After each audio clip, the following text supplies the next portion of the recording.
2021 has been a big year for IPOs already, and it doesn't appear to be slowing down. Today we'll take a look at 6 big upcoming IPOs that could be coming out sooner than later. If you're investing in hot new companies, this video is for you.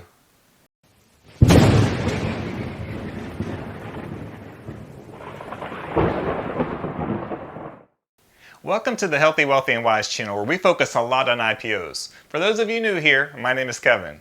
And every week we have our featured IPO This Week episode where we talk about all the companies that we know are going public for the upcoming 7 days. It's really just a great way to stay up to date on all the IPOs coming out. However, today we're looking a little further ahead as we talk about some of the biggest companies that could go public this year. It's never too early to start preparing for what could be the next big company to invest in. As we get started, keep in mind that as of this recording, we don't have any trading dates and any expected pricing ranges of any of these companies that we're going to talk about. But as I always do, I'll keep you updated on this information in either dedicated videos on a particular company, on episodes of IPO This Week, or even in a community post. Now, I have a lot of other big names on my radar, but these are probably 6 of the biggest ones that I'm more comfortable to say will be listed on the US market sooner than later. So of the 6 companies on the list, let's start with the one that's most imminent, and that's Coinbase. And we know that because they already have the S1 filing out, or the public filing. Now, this is not a Coinbase IPO, but it's a Coinbase direct listing. And we've talked about on the channel before what the differences are between the two. But if you're new here and you really don't understand the difference, I did put up a video pretty recently on what a direct listing actually is. So I'll post that link for that video in the description. Now, Coinbase is a company that was founded in 2012, and it was really developed purely as an exchange for Bitcoin. And what it did is it made most of its money by charging trading fees. Another part of their business that's growing is in custody operations. So this is where Coinbase charges their clients a fee to safely storage large amounts of their crypto. According to Coinbase in the filing, the company has evolved to now directly integrate with over 15 blockchain protocols, support over 90 crypto assets for trading or custody, and they offer a suite of subscription services and products with 43 million retail users using them, 7,000 institutions, and they have 115,000 ecosystem partners in over 100 countries to participate in the crypto economy. Now, for some financials from the filing, as of December 31st, 2020, customers have traded over $456 billion on the platform since its inception and has stored over $90 billion worth of assets across their platform. So looking just for this past year, again, that year ended December 31st, 2020, Coinbase generated total revenue of $1.3 billion. Now, that's more than double the $533.7 million they earned in 2019. And for the year 2020, the transaction revenue represented over 96% of their net revenue, so you can sort of see why those other products that they're looking at, including the custody operations, are going to be important for them. They had a net income of $322.3 million in 2020. Now that's up from a net loss of $30.4 million in 2019. And then looking over the life of the company, their overall market capitalization of crypto assets grew from less than $500 million in 2012, and it grew to $782 billion by the end of 2020. And that represents a compound annual growth rate of 150%. Now that's probably not surprising considering what Bitcoin has done over the past 6 months or so.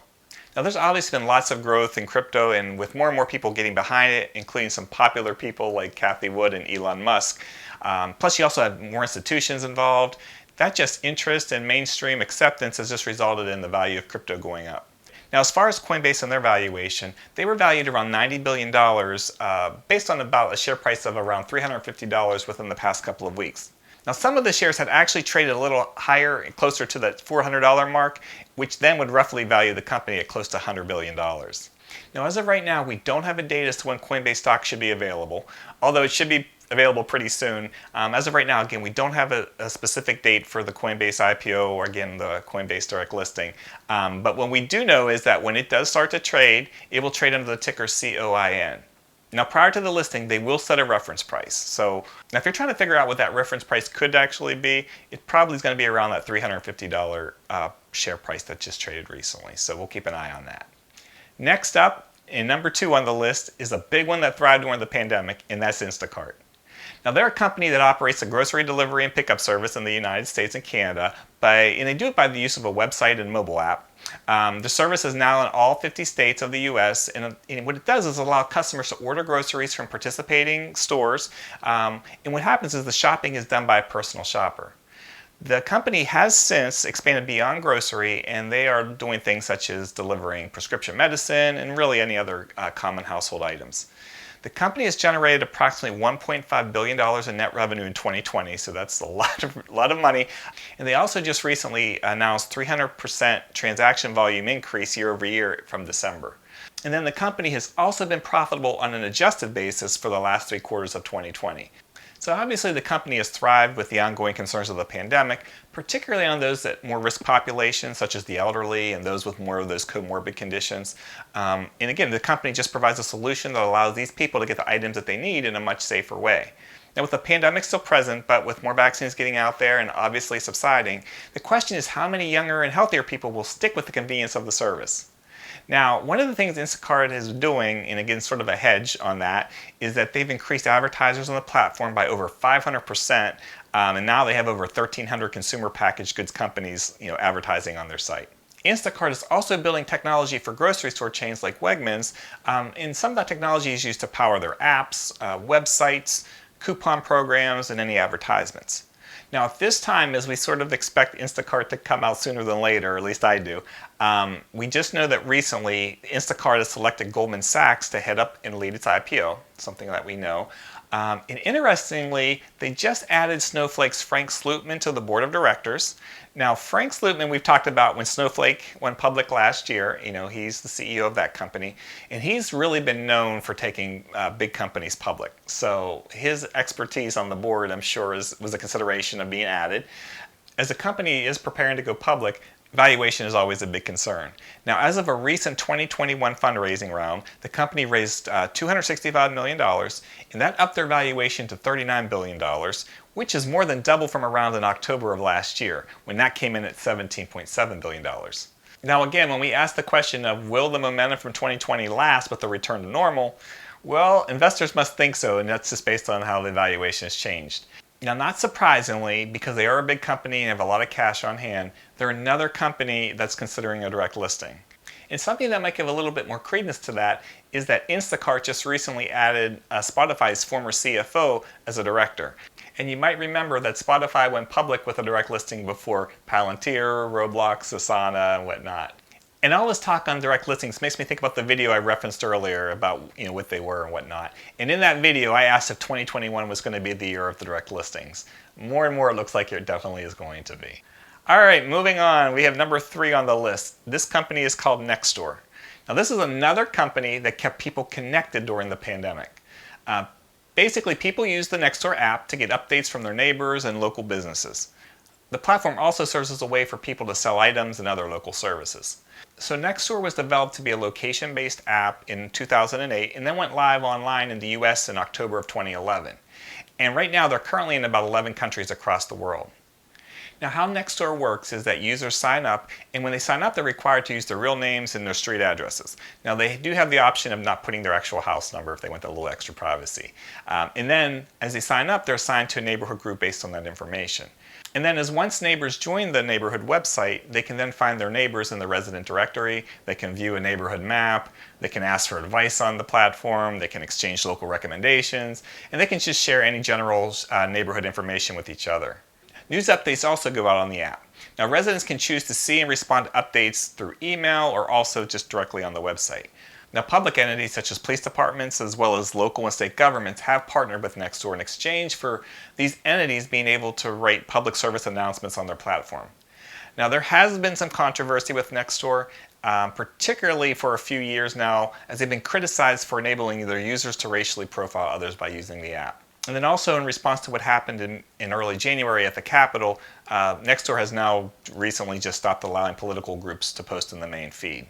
As far as their business model, so how do they make money, Nextdoor brings in their revenue the same way as much as social media, and that's mainly through their sponsored ads. Right now, Nextdoor is targeting a valuation in the range of $4 to $5 billion.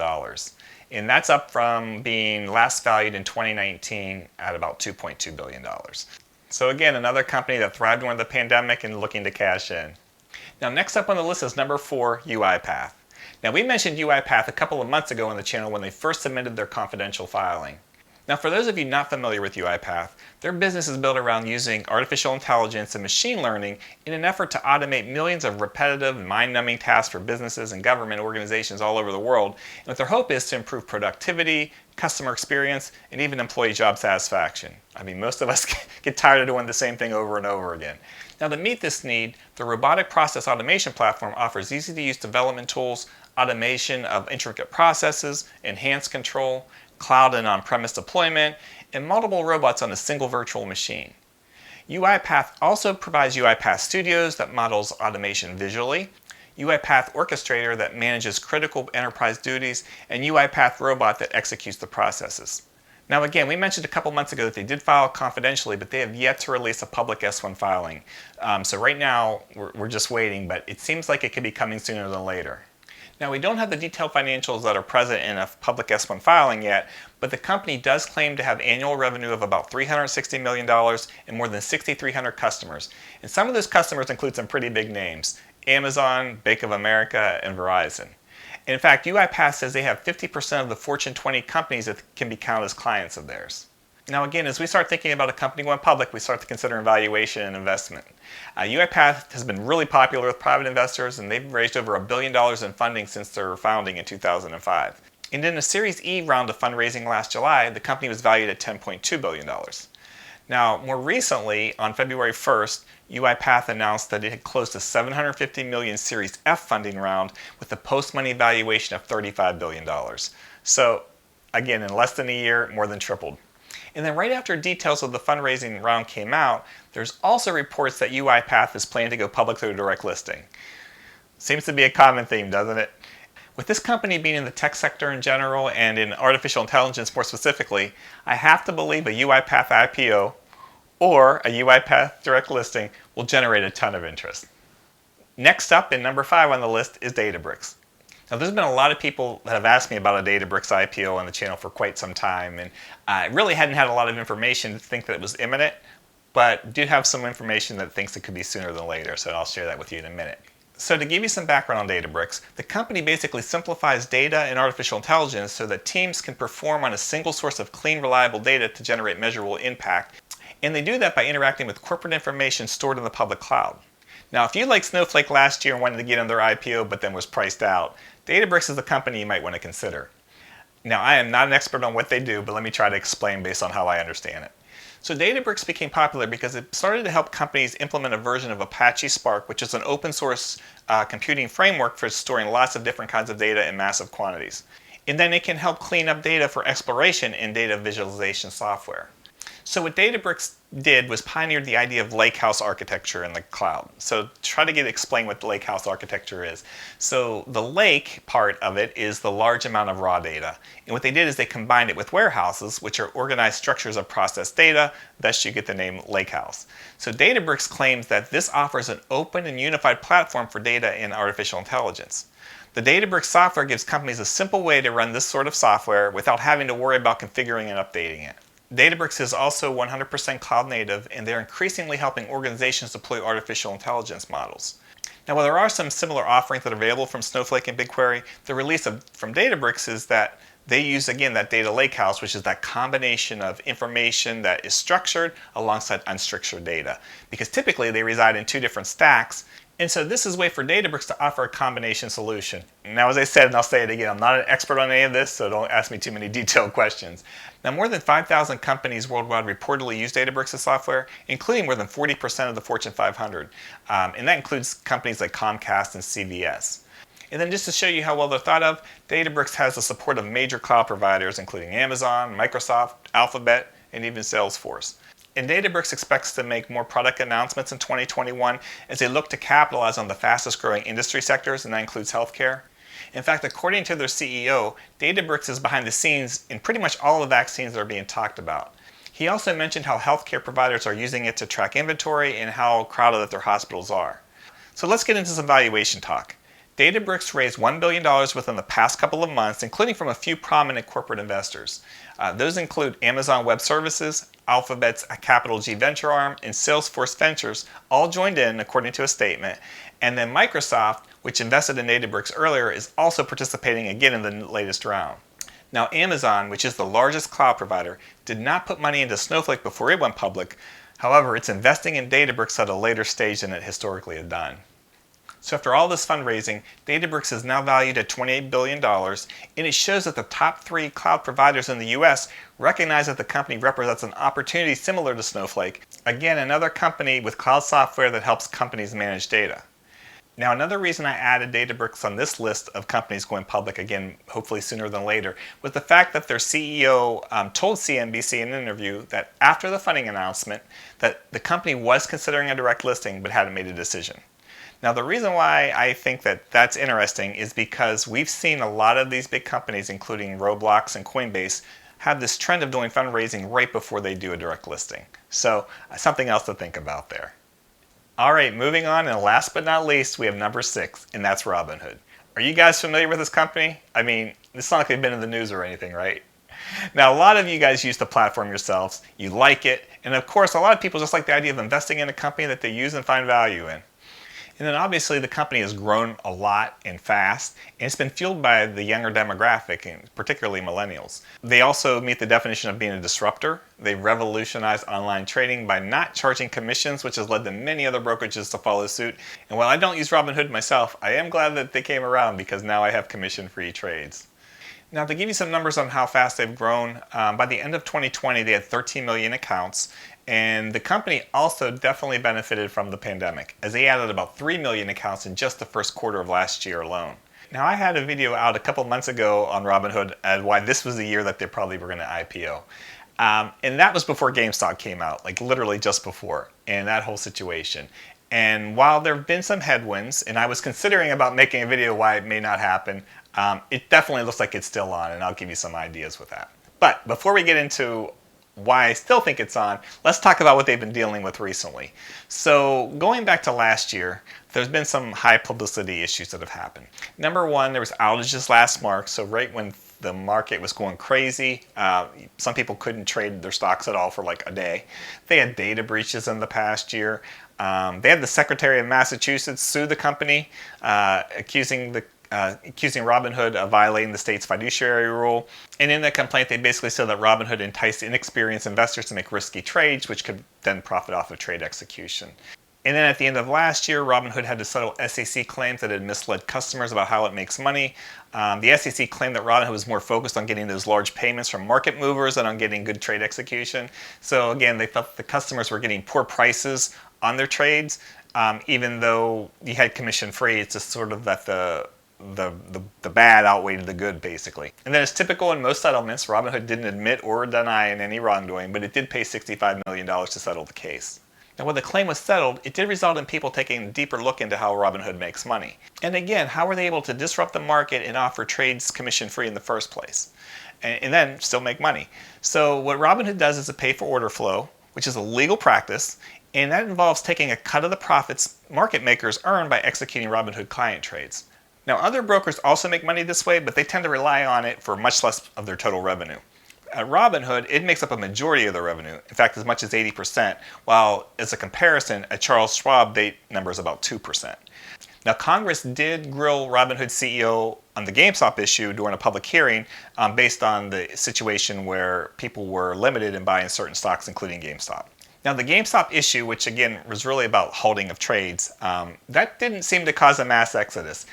In fact, in the midst of the chaos, Robinhood was downloaded 600,000 times on Friday, January 29th alone. And then according to JMP Securities, Robinhood actually gained 3 million total users in January. Now, like most of the companies on this list, except for Coinbase, we don't have an S1 filing to look at. So we really can't get a good idea of what the financials currently are.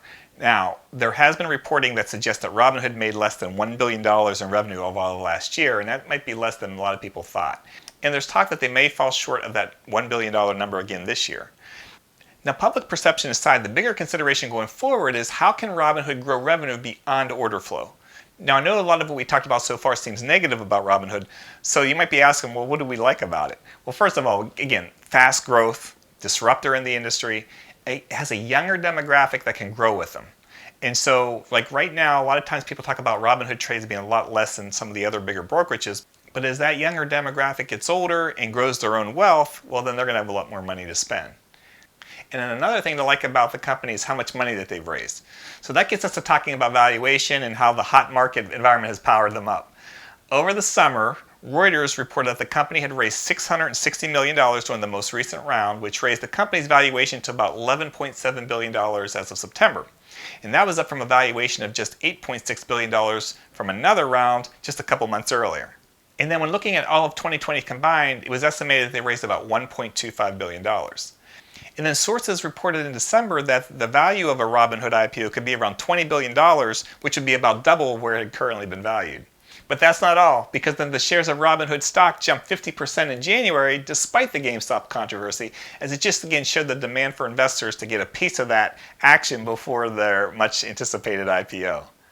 And then the latest bid since January in the secondary market for Robinhood stock equates to about a valuation of around $40 billion, and that's from data from a company called Rainmaker Securities. So that estimated valuation has already been doubled from December. And then another thing is that Robinhood is even a candidate for a direct listing. In fact, they could also even use the new SEC rules to raise capital at a direct listing. Again, you can get more information on that process in the direct listing video I referenced before, and again, will be linked in the description for you. Now, going back to January, before all the GameStop drama happened, according to Bloomberg, the company was also considering selling some of its shares directly to its own users when it was going to go public this year. So they called it a significant minority, but it was something that definitely caught people's eye. And again, no decision had been made, or even if they will go with that plan. We also know that Robinhood has selected Goldman Sachs to advise them through the process of going public, that they selected NASDAQ to list on, and that again, that there's the talk of a Robinhood IPO, but it could also be a Robinhood direct listing. And then going back to Bloomberg, they report that Robinhood could confidentially file this month, which means a public filing could be a couple months later. So we'll have to see, but it just seems like most of the other companies on this list, Robinhood looks to be coming public out sooner than later. So anyways, that's the list of the 6 companies. What do you think about them? Let me know in the comments if you're interested in any of them or none of them. And then for some of the other companies on my radar, I just didn't feel like I either had enough information to share with you or believe that they would be coming in the near future. That doesn't mean they won't. And again, if they do, I will definitely post something as an update. Now, I do plan on making some more preview videos later this year, so if you're not a subscriber, definitely consider subscribing. It's totally free. You just got to press that little red subscribe button. And I hope you enjoyed the video, and if you did, please push that like button. It really helps me with YouTube and helps grow the channel, and again, the bigger this channel grows, the more we can do here. And then something else where you can really help me grow the channel is to share this video on any of your social media sites. Anything you can do, again, really appreciated by me. So alright everybody, I'll end it here for now. I'll talk to you guys soon. Have a great day.